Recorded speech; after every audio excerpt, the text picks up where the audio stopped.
तमाम तर एजुकेशनल मालूमात के लिए हमारे यूट्यूब चैनल को सब्सक्राइब करें और साथ ही बेल के आइकॉन पर क्लिक करें ताकि तमाम तर आने वाली वीडियोस का नोटिफिकेशन आपको मिल सके। डियर स्टूडेंट्स, आज की ये वीडियो बहाउद्दीन ज़करिया यूनिवर्सिटी मुल्तान की एडमिशन से रिलेटेड है। काफ़ी ज़्यादा स्टूडेंट्स की तरफ से ये कमेंट्स आ रहे हैं कि टोटल जितने भी प्रोग्राम हैं जो BZDU की तरफ से अनाउंस किए गए हैं और जिन जिन की मेरिट लिस्टें अनाउंस हो चुकी हैं, तो तमाम प्रोग्राम की कितनी सीट्स हैं, कितने स्टूडेंट्स एडमिशन के लिए सिलेक्ट हो सकते हैं, टोटल कितनी मेरिट लिस्टें अनाउंस होंगी और इसके साथ ही दूसरी मेरिट लिस्ट का ऐलान कब किया जाएगा, 2022 का क्लोजिंग मेरिट क्या होगा।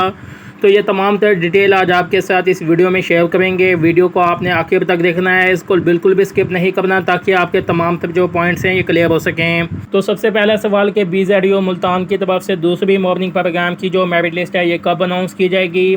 तो देखें स्टूडेंट्स, जो मेरिट लिस्टों का शेड्यूल जारी हुआ है उसके मुताबिक जो दूसरी मेरिट लिस्ट है ये 15 अगस्त 2022 को डिस्प्ले की जाएगी। वैसे तो ये 13 अगस्त को डिस्प्ले कर दी जानी थी, क्योंकि जिस दिन फ़ी और डॉक्यूमेंट सबमिट कराने की लास्ट डेट होती है उससे अगले दिन लिस्ट अनाउंस होती है। जैसा कि आपको मालूम है कि फ़र्स्ट मेरिट लिस्ट में जितने स्टूडेंट्स के नेम आए हैं उनके लिए फ़ी और डॉक्यूमेंट सबमिट कराने की आखिरी तारीख 12 अगस्त है और उससे अगले दिन पर मेरिट लिस्ट अनाउंस होती है। और 13-14 को जो है हफ्ता इतवार है, इसलिए ये वर्किंग डेज़ नहीं होते और फिर मेरिट लिस्टें अनाउंस नहीं की जाती। इसलिए ये जो मेरिट लिस्ट है, दूसरी मेरिट लिस्ट, ये 15 अगस्त 2022 को डिस्प्ले की जाएगी। इसके बाद दूसरा सवाल के BZDU की तरफ से अनाउंस किए जाने वाले तमाम प्रोग्राम की टोटल कितनी सीट्स हैं। देखें प्यारे स्टूडेंट्स, फर्स्ट मेरिट लिस्ट में जितने स्टूडेंट्स के नेम होते हैं उतनी ही सीटें होती हैं।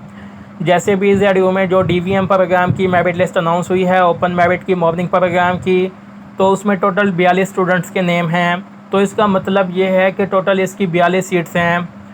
और अब आप सोच रहे होंगे जब सीटें ही मुकम्मल हो चुकी हैं तो फिर दूसरी मेरिट लिस्ट का ऐलान कैसे किया जाएगा जब तमाम प्रोग्राम की सीटें ही मुकम्मल हो चुकी हैं। देखें स्टूडेंट्स, ये इस तरह मुमकिन होता है कि जब फर्स्ट मेरिट लिस्ट का ऐलान किया जाता है तो उसमें जितने स्टूडेंट्स के नाम होते हैं तो तमाम के तमाम जो स्टूडेंट्स हैं ये एडमिशन तो नहीं लेते। कुछ तो ऐसे होते हैं जो फ़ी पे नहीं करते और कुछ एडमिशन सिक्योर नहीं करते या किसी और प्रोग्राम में एडमिशन ले लेते हैं। फ़र्ज़ करें एक स्टूडेंट ने DVM में भी अप्लाई किया हुआ है और D फॉर्म में भी अप्लाई किया हुआ है, तो उसका दोनों में नाम आ जाता है। तो फिर अगर वो D फॉर्म में एडमिशन ले लेता है तो फिर उसकी DVM की जो सीट है ये खाली हो जाती है। इसी तरह अगर वो DVM में एडमिशन ले लेता है तो फिर उसकी जो D फॉर्म की सीट है ये खाली हो जाती है।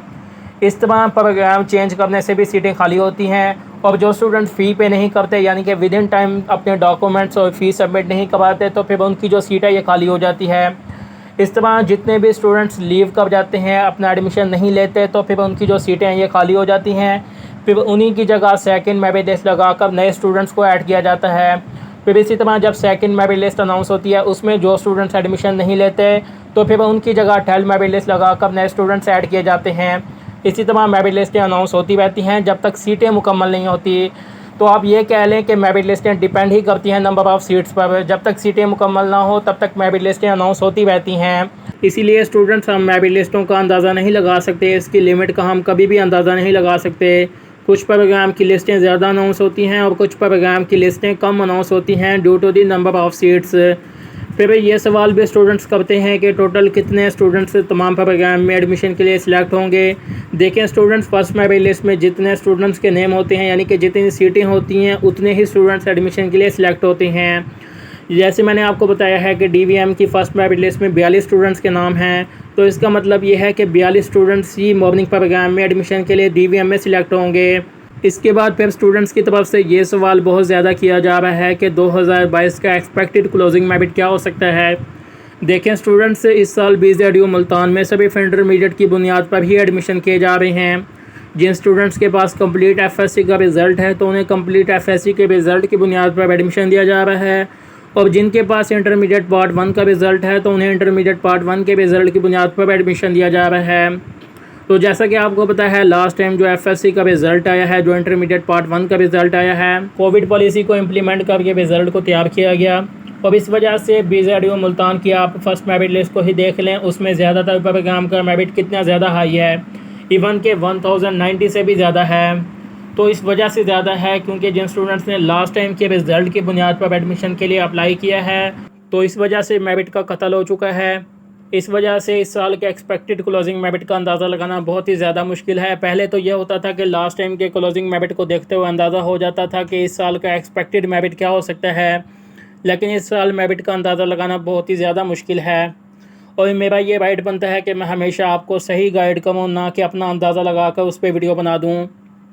और जब तक मुझे किसी चीज़ का अंदाज़ा ना हो तो मैं उस पर वीडियो नहीं बनाता।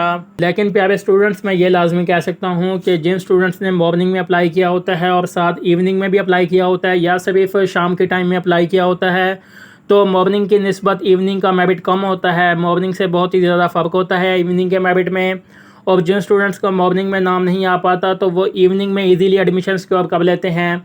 लेकिन फिर ये होता है कि मॉर्निंग की निस्बत इवनिंग की फ़ीस ज़्यादा होती है। जितनी मॉर्निंग की फ़ी होती है उससे डबल होती है। लेकिन फिर ये होता है कि स्टूडेंट्स एडमिशन लेने में कामयाब हो जाते हैं। तो मैं हाईली रिकमेंड करूँगा कि अगर आप मॉर्निंग में एडमिशन नहीं ले पाते तो आप बिल्कुल भी मायूस ना हो, इवनिंग की मेरिट लिस्टों का इंतज़ार करें। और जैसे ही मेरिट लिस्टें अपलोड होती रहेंगी उस हवाले से आपको इसी यूट्यूब चैनल पर इन्फॉर्म करते रहेंगे। और BZEDU के एडमिशन से रिलेटेड अपडेट रहने के लिए हमारे चैनल से कनेक्टेड रहें और चैनल को सब्सक्राइब करें ताकि तमाम आने वाली वीडियोस का नोटिफिकेशन आप तक पहुंच सके। वीडियो को लाइक कीजिए, इसे शेयर कीजिए ताकि तमाम स्टूडेंट्स की रहनुमाई हो सके। अपनी दुआओं में याद रखिएगा। मिलते हैं अगली वीडियो में, तब तक के लिए अल्लाह हाफिज़।